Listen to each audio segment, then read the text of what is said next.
For many of us, for most of us, it's hard to imagine life without our phones, isn't it? We really do reach for them in all situations, use them for everything.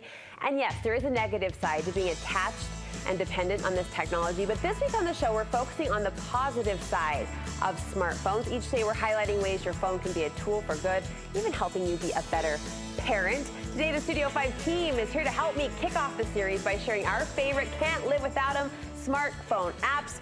I got Tiff, Mindy, Stephanie, Chelsea, Lauren. I love throwing you ladies in front of the camera. This is like my favorite time of the show. You ready? You ready to dish? Yeah. Here's the thing that I love about this group. First of all, we have a mix of ages and stages of life, and we're all busy, and most women are, right? So these are apps that might improve your life, save time, at least make days happier. Tiff, you gonna start us off?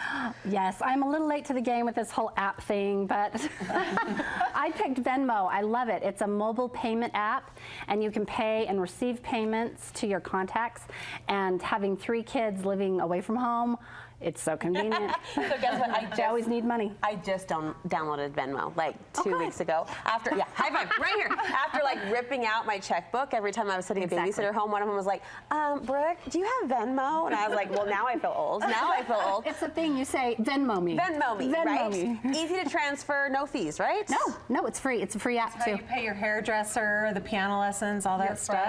But I'm always bothered because I can see other people's transactions, who they're paying. There's a way you can make it private. Yes, I don't know figured that out, but I was like, I think it's entertaining. There's a way. I like seeing what people are spending their money on. It makes me feel better about myself. List. Exactly. So it's like, I have the app. The next step is to figure out how to protect my privacy and my information. All right, Mindy, what are you loving? Okay, mine's kind of boring, but I'll tell you why I love it. I picked my Amazon Alexa app on my phone because this makes it so my kids can never ignore me. So sometimes, like, I'll try to call them and they won't answer, and so I'll drop into their little Echo Dots in their bedroom, and then like I know they can hear me because I'm talking to them through the speaker in their bedroom. This is your mother. Yes, can you hear me? But it's also really nice. They have alarms that we set in the morning, and they always sleep through the alarm. Well, yeah. And because so you're gonna call in and wake them up. Yeah, so I call in and I wake up them every morning through this app. So I love it.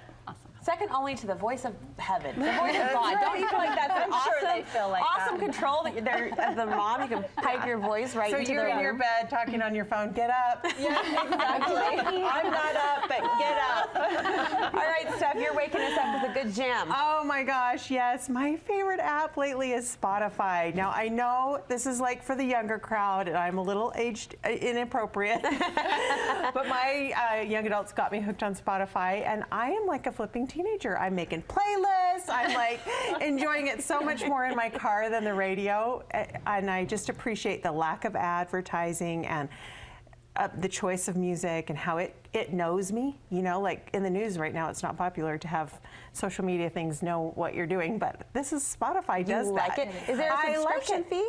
Yeah, so I do get the subscription. And I was going to play a song for you that is kind of jamming out. You guys can jam out.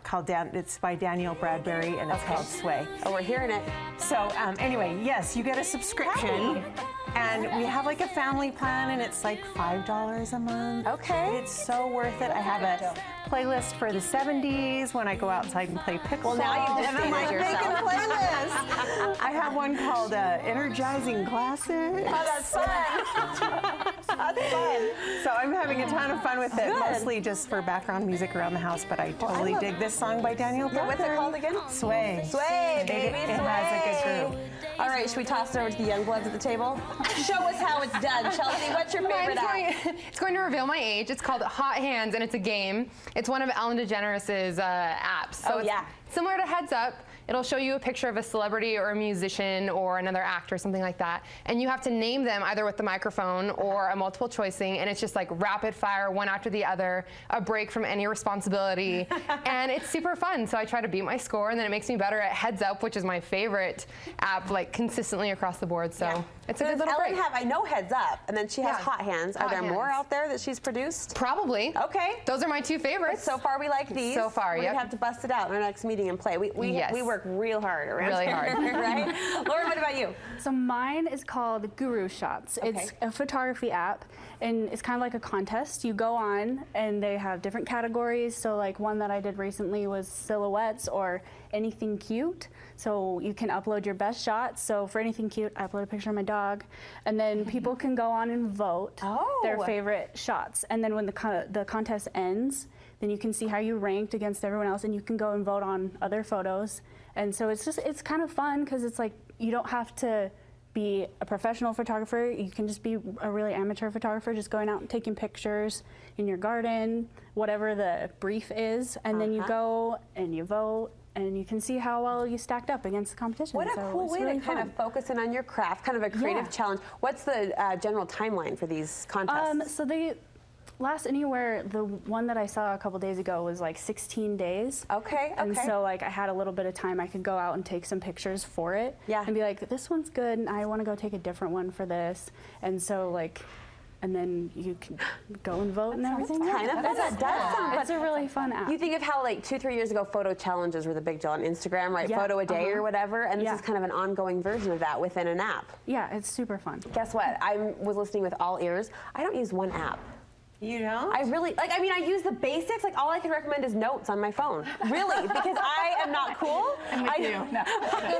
My grocery list is It's all there. about the functionality, right? I like Notes. I'm down with Notes and reminders. I'm loving reminders. I like reminders to set little alarms for I myself. got to branch out from photography to music, games. Money. See? There's definitely interest I can find in my little phone. Thanks, you guys, for helping to kick this off. And again, this is the beginning of a week-long series, Smartphone Plus. We'll be teaching you all sorts of positive things you can do with technology and with your smartphones this week on the show.